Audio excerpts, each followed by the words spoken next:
Jonas Vingegaard's crash was one of those moments that instantly silenced the entire cycling world. In a split second, the two-time Tour de France champion went from fighting for position to fighting just to stay on the bike, after a high-speed crash during the Tour of the Basque Country left him with serious injuries and forced him out of the race. The fall happened on a downhill section, where one rider lost control and several others were caught in the chain reaction.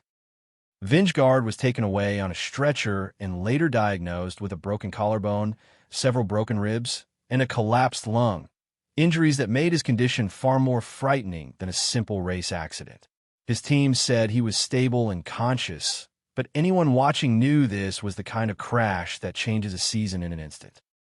For a rider who had spent years building himself into one of the strongest climbers in the sport, the scene was hard to watch because it reminded everyone how fragile even the greatest athletes really are.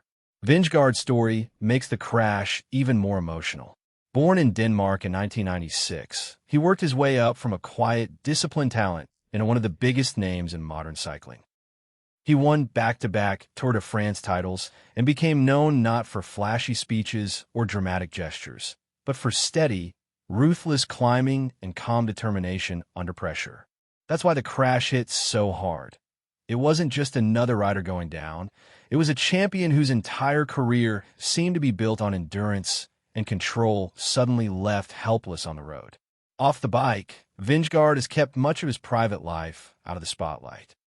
He is married to Trine Hansen, and they share a family life that has often been described as a grounding force behind his success. That human side matters, because when an accident like this happens, it's not just the rider who feels it. It's the people waiting at home, watching the news, and hoping the phone rings with better news.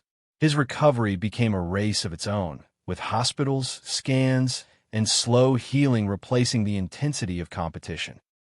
What makes the story especially powerful is that Vingegaard did come back. He recovered well enough to return to racing, and later said that pulling on the yellow jersey again gave him closure after a crash that had nearly ended everything. That detail matters because it shows the difference between injury and defeat. The crash was terrifying, but it didn't define him. Instead, it became part of a larger story about resilience, patience, and the will to come back stronger.